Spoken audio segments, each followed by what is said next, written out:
एक बात जरूर कहूंगा, हमें लग रहा था कि आप लोग नाराज भी हो गए हैं कि सर लेट से आए। लेट होने का कारण है कि जिस आशा भरी निगाहें से आप लोग माननीय मुख्य अतिथि के इंतजार में बैठे हैं, तो उसी आशा भरी निगाहें से सुपौल लोकसभा के कई जगह मंच का उद्घाटन करते हुए यहाँ तक पहुंचे हैं। यहाँ तक कि सर को आज खाना भी नसीब नहीं हुआ है, भूखे हैं, फिर भी खाने का समय नहीं मिला और आपके इस कार्यक्रम के लिए भागे भागे यहाँ तक पहुंचे हैं। तो ये आप सबों का प्यार है, मोहब्बत है, इसीलिए यहाँ उपस्थित हुए हैं। साथियों, आज पूरे सुपौल लोकसभा में हर जगह छोटा छोटा कार्यक्रम हो, लोग आशा भरी निगाहें से माननीय बैद्यनाथ बाबू की ओर देखते हैं कि वहां जरूर पहुंचेंगे। अगर हम एक मैसेज भी कर देते हैं, लोगों को ये उम्मीद रहता है अगर एक मैसेज कर दें, फोन कर देंगे तो सर पहुंचते हैं। तो मैं आप लोगों से कहना चाहता हूं कि जिस आशा आकांक्षाओं बैद्यनाथ बाबू से आप लोग रखे हैं और बैद्यनाथ बाबू पहुंचते हैं, तो मैं उम्मीद करता हूं कि बैद्यनाथ बाबू भी आपसे अपेक्षा रखे हैं। अगर अपेक्षाएं नहीं होती तो इतनी रात को बैद्यनाथ बाबू नहीं पहुंचते। स्वार्थ है साथियों, बिना स्वार्थ का मैं नहीं मानता हूं कि आज के डेट में कुछ होता है। स्वार्थ है बैद्यनाथ बाबू को आप लोगों से। स्वार्थ क्या है? स्वार्थ यही है कि आप लोगों को भली भांति जानकारी होगी कि बैद्यनाथ बाबू भारतीय राजस्व सेवा के अधिकारी रह चुके हैं, यानी इनकम टैक्स के कमिश्नर। इतने बड़े पद पर आज के समय में हमारे समाज से बहुत कम ही लोग, गिने चुने लोग, एक आध बिरला, उसको हम एक्सेप्शनल कह सकते हैं, वो पहुंचते हैं।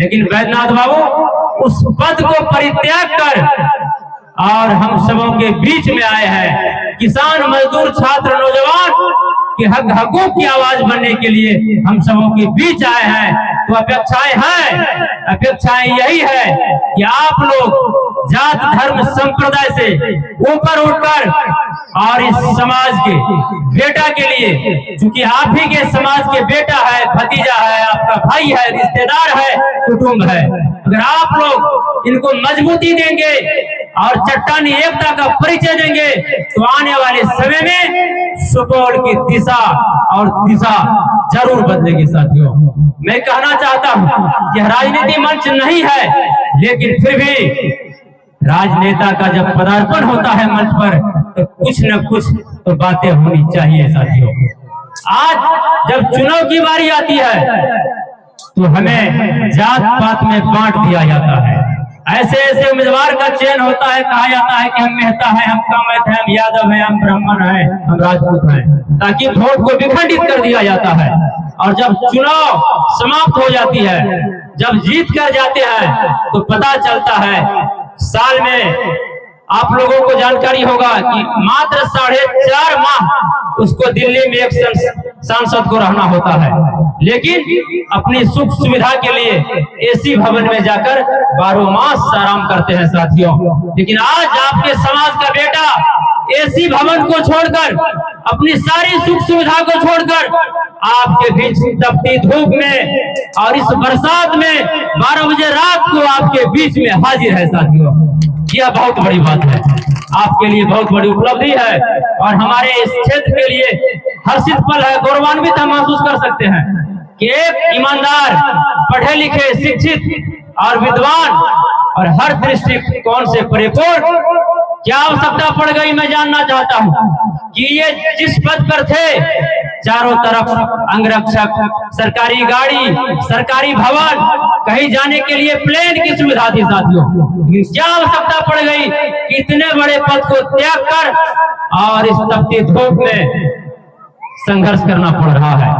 संघर्ष राजनीति में अगर पढ़े लिखे लोग नहीं आएंगे, आपके समाज का भाई नहीं आएगा, बेटा नहीं आएगा, विद्वान लोग नहीं आएंगे, तो साथियों इसी तरह से हम वोट देते रहेंगे और हमारे यहाँ से ठूस ठूस कर बस में हो, ट्रेन में हो, बंधुआ मजदूर बनकर अदर राज्य हम लोग पलायन करते रहेंगे, खाना बदोश की जिंदगी हम जीते रहेंगे।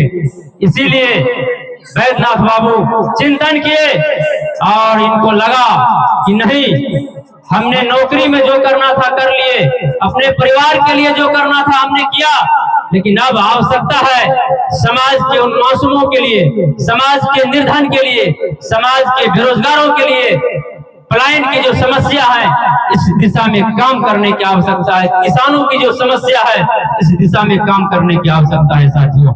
इसीलिए उन्होंने अपने महत्वपूर्ण पद को त्याग कर हम सबों के बीच आए। तो मैं आप सबों से यही आशा और उम्मीद करता हूं कि आने वाले समय में जिस तरह से 12 बजे रात में भी भले ही कार्यक्रम प्रारंभ हो गया हो, लेकिन जब यहाँ से मैसेज गया तो बैद्यनाथ बाबू यहाँ पर पधारने का काम किए। कष्ट ही सही, भूखे ही सही, लेकिन आप सबों के बीच में हाजिर है। उसी तरह से मैं आज जितमहान बाबा के इस परिसर में आश्वस्त करता हूँ आप सबों को कि बैद्यनाथ बाबू के अंदर जो जोश जुनून और जज्बा है, जो आप सबों के प्रति इनके दिल में प्यार मोहब्बत है, आने वाले समय में जब सांसद बन भी जाते हैं आप सबों के आशीर्वाद से, तो इसी तरह से 12 बजे रात को आप लोग याद कीजिएगा तो बैद्यनाथ बाबू हाजिर रहेंगे। तो मैं पुनः हार्दिक वंदन अभिनंदन करता हूँ इस धरती को, बरेली पट्टी की धरती को, कि आप सबों ने इतना प्यार दिया, आशीर्वाद दिया। मैं इसके लिए शुक्रगुजार हूँ, हार्दिक अभिनंदन करता हूँ, वंदन करता हूँ और आशा करता हूँ कि आप सभी आने वाले समय में बैद्यनाथ बाबू को